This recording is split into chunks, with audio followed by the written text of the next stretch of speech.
चलिए आज हम कक्षा 12वीं एग्रीकल्चर का खरीफ की फसलों के रोग के ऊपर हम आज वीडियो बना रहे हैं। तो आज हम दूसरा जो हमारा खरीफ की फसलों के रोग है बाजरे का अर्गट रोग या चेपा रोग के बारे में हम बात करेंगे।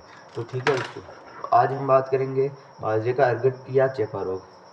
तो ये क्या होता है बाजरे का अर्गट या चेपा रोग? अर्गट का सामान्य अर्थ स्क्लेरोशियम होता है। तो ये मैं मोस्ट इम्पोर्टेंट है, बोर्ड के एग्जाम में आपसे पूछ सकते हैं कि बाजरे का अर्गट रोग का सामान्य अर्थ क्या होता है। तो स्क्लेरोशियम होता है। ठीक है, यह स्क्लेरोशियम कवक के ऊतकों से निर्मित एक गहरे भूरे या काले रंग का कठोर संरचना होती है। तो ये कवक कौन से ऊतकों से मिलकर बनती है? तो स्क्लेरोशियम अर्थ होता है तो कौन से ऊतकों से बनेगी? और क्लोरोशियम कवक के ऊतकों से निर्मित एक गहरे भूरे या काले रंग का कठोर संरचना होती है। तो ये कौन से रंग की होती है ये भी पूछ सकते हैं। ये गहरे भूरे या कठोर रंग की संरचना होती है। ठीक है, स्क्लेरोसिस नामक क्लेविसिप्स नामक कवक के स्क्लेरोसिया से जो एल्केलाइड अर्गोटोक्सिन प्राप्त होता है उसे अर्गोटिन या अर्गोटेक्सिन कहते हैं। ठीक है, तो ये भी इम्पोर्टेंट है। क्लेविसिप्स नामक कवक के स्क्लेरिसिया से जो एल्काइड प्राप्त होता है उसे अर्गोटिन या अर्गोटोक्सिन कहते हैं, जिसको खाने से पशुओं के एवं मनुष्यों के स्वास्थ्य पर हानिकारक प्रभाव पड़ता है। जिसको खाने से मनुष्यों एवं मनुष्यों के स्वास्थ्य पर हानिकारक प्रभाव पड़ता है। तो आज मैं आपको एक और चीज़ बताता हूँ कि ये जो अर्गोटिन या अर्गोटोक्सिन होता है, ये जब आप मूंगफली खाते हो तो उसके अंदर जो मूंगफली सड़ी हुई मूंगफली निकलती है उसके अंदर भी ये रासायनिक पदार्थ पाया जाता है, जिसको खाने से मनुष्य एवं पशुओं का स्वास्थ्य खराब होता है।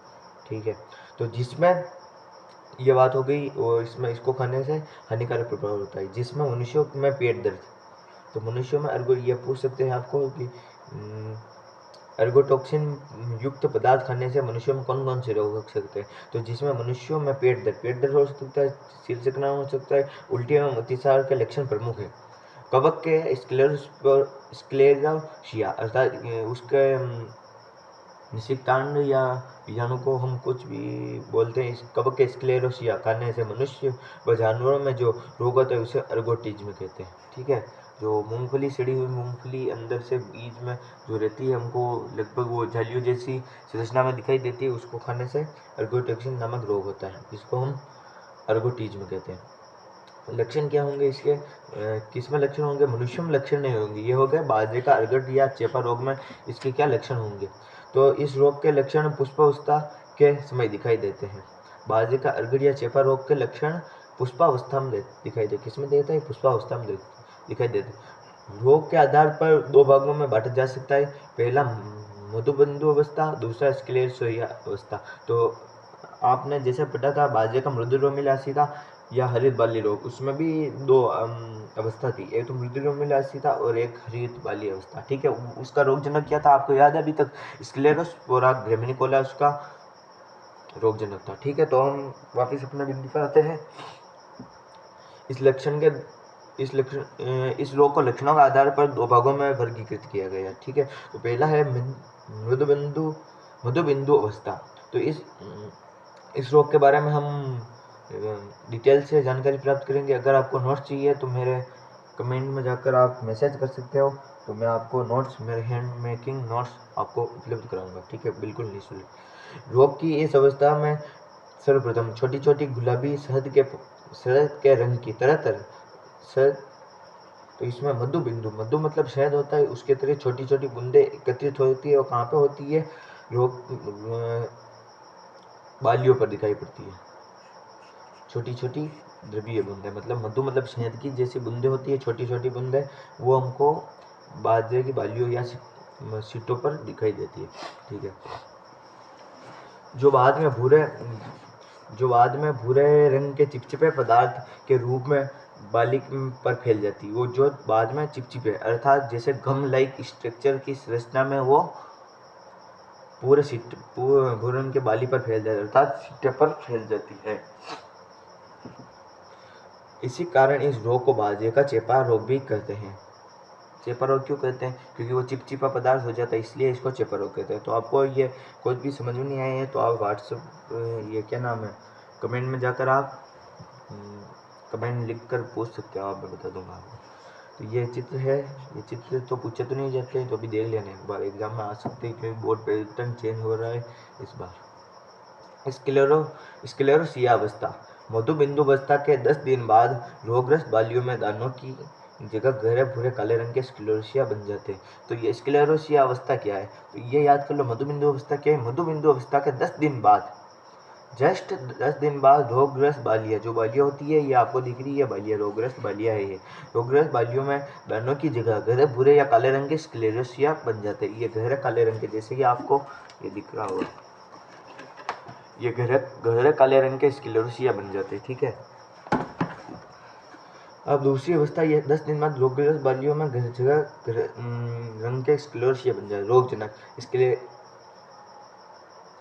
क्लेविसिप्स फ्यूजिफोर्मिस, इसका रोगजनक क्या है, तो स्क्लेरोसिया ग्रामिनिकोला। तो वो तो स्क्लेरोस्पोरा ग्रामिनिकोला किसका था, बाजे का मृदुरोमिलासिता का था। और बाजे का अर्गट या चेपारो का रोगजनक कौन है, तो क्लेविसिप्स फ्यूजिफोर्मिस। क्लेविसिप्स फ्यूजिफोर्मिस, मेरे साथ बोलिए आप 2 बार, क्लेविसिप्स फ्यूजिफोर्मिस, क्लेविसिप्स फ्यूजिफोर्मिस, क्लेविसिप्स फ्यूजिफोर्मिस। नामक कवक से होता है। यह कवक मुख्यतः मृदा जनित है, लेकिन कवक के स्क्लेरोसिया बीजों के साथ मिश्रित होकर भी खेत में पहुंच जाते हैं। ये मुख्यतः मृदा जनित है। ये देखो, आपको ये मैं बता देता हूँ मैं, तो ये जो कवक होता है, जो क्लेविसिप्स फ्यूजिफोर्मिस नामक कवक होता है, यह मुख्यतः मृदा जनित है, लेकिन कवक के स्क्लेरोसिया होते हैं, वो बीजों के साथ मिश्रित होकर खेत में पहुंच जाते हैं स्क्लेरोसिया बीजों के साथ। तो ये बीज जनित भी हम इसको मान सकते हैं। मेन तो ये मृदा जनित है, क्योंकि जो ये मृदा द्वारा ये फैलता है। अगर हम इसके कवक के स्क्लेरोसिया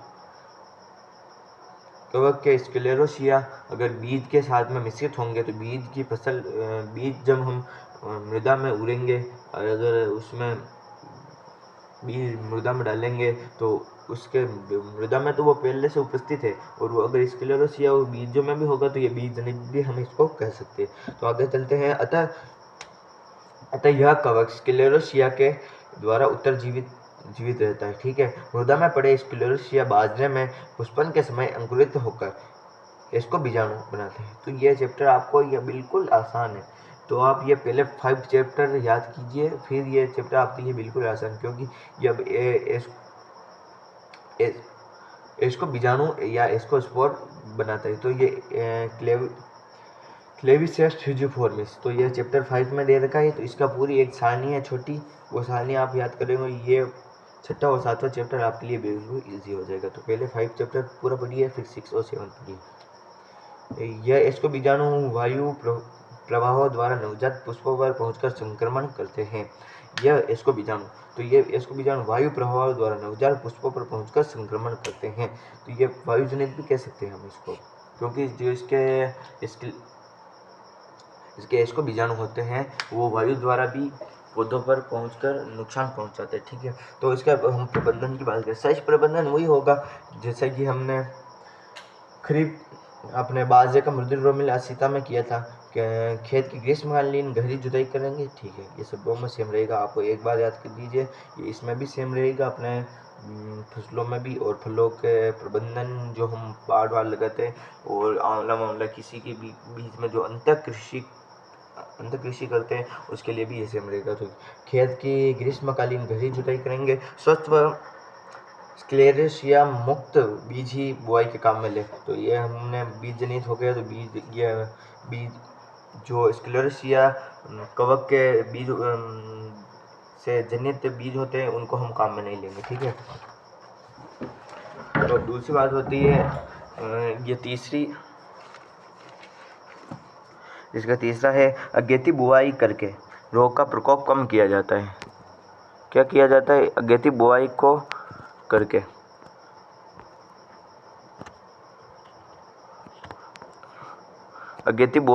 हम इस रोग के प्रकोप को कम किया जाता है। खेत में रोग दिखाई देते ही रोगग्रस्त बालियों को नष्ट कर देना चाहिए। तो फर्स्ट ऑफ ऑल ये हमारा शस्य प्रबंधन रहेगा कि शस्य प्रबंधन में ये क्या क्या होता है, जो खेती में जो हम कार्य करते हैं उसी को हम शस्य प्रबंधन कहते हैं। तो first of all we know that, हम जानते हैं कि खेत में रोग दिखाई देते ही रोगग्रस्त बालियों को नष्ट कर देना चाहिए। जैसे कि हम सभी किसान ये काम नहीं करते हैं, पर यह काम करना जरूरी होता है। इसमें श्रम और समय अलग ज़्यादा लगता है, बाकी धन तो नहीं लगता है इसमें। बुआई से पूर्व बीजों को 20% नमक के घोल से डुबाना चाहिए, क्योंकि जो बीज को डुबाएंगे हम तो जो शुद्ध बीज होंगे जो नीचे बैठ जाएंगे और खराब बीज होंगे वो ऊपर तैरने लग जाएंगे। डुबाना चाहिए तथा घोल पर तैरते हुए स्क्लेरोसिया को निकाल देना चाहिए। वह नीचे बैठे हुए बीजों को साफ पानी से धोकर छाया में सुखाकर बुआई में काम लेना चाहिए। जैसा कि अभी मैंने आपको बताया कि जो रोगग्रस्त बीज होंगे या अपरिपक्व बीज होंगे जो ऊपर तैरने लग जाएंगे उनको साइड में कर लेंगे, और जो नीचे बैठे हुए बीज हैं उनको 5 या 10 मिनट रख देंगे। उनमें 20% के नमक के घोल में 5-10 मिनट रख देंगे, और उनको 5-10 मिनट में रखने के बाद में उनको साफ पानी से धोकर उनको हम मतलब छाया वाले स्थान में सुखाकर बुआई के काम में ले सकते हैं। तो ये हमारे रोग का प्रबंधन हुआ एक तरह से, तो ये प्रबंधन ही पढ़ रहे हैं हम भी। तो छठा है, फसल कटाई के बाद खेत में पड़े रोगग्रस्त पौध अवशेषों को इकट्ठा करके जला देना चाहिए। तो लास्ट एंड फाइनल देखो, सेम कौन कौन से रहेगा, अगेती बुआई किस किस में सेम रह सकता है, ये भी सेम रह सकता है, और बीजों को ये शायद सेम रह सकता है ये भी, और ये भी सेम। लगभग आप देख लीजिए जो हमारे शस्य प्रबंधन है वो लगभग 6 पॉइंट सेम रह सकते हैं, ठीक है। तो अब हम बात करते हैं रासायनिक प्रबंधन की। तो खरीफ फसल में रोग को नियंत्रित करते हुए कवकनाशी का छिड़काव करना चाहिए। तो खरीफ फसल में अगर खड़ी फसल में रोग को नियंत्रण करने हेतु कवकनाशी का छिड़काव करना चाहिए, जैसे कॉपर ऑक्सीक्लोराइड COC, इसको हम बोलते हैं COC, कॉपर ऑक्सीक्लोराइड, या जाइनेब 0.25, दोनों का 0.25 है, कार्बनडाजिम 0.1%, या प्रोजिकानोल 0.1%। प्रथम छिड़काव फूल आने पर के तुरंत पहले तथा अन्य 2 छिड़काव 7 से 10 दिन के अंतराल पर करना चाहिए। तो मेन क्या रसायन है ये याद कर लेना।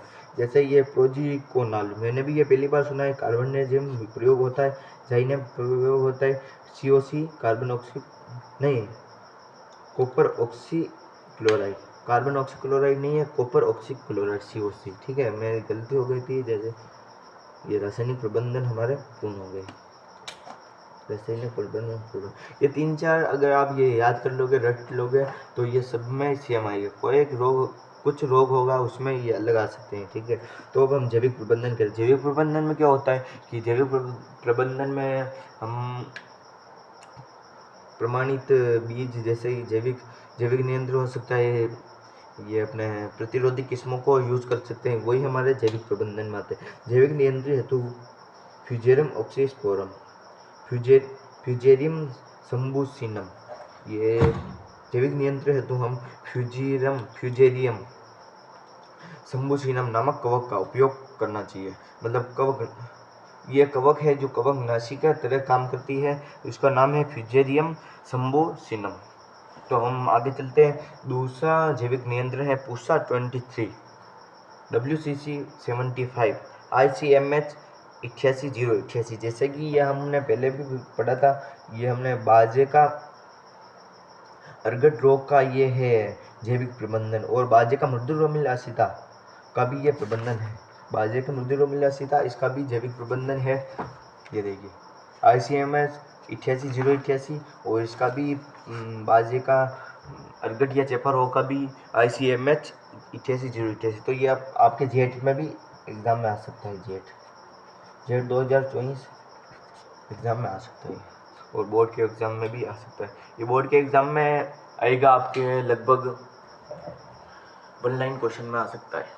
Thank you. अगर आपको ये वीडियो थोड़ा सा भी अच्छा लगा हो तो शेयर कीजिए, लाइक नहीं चाहिए, कमेंट कीजिए, लाइक की कोई ज़रूरत नहीं है, ठीक है। जय श्री राम, जय श्री महाकाल, जय सनातन, जय जवान जय किसान।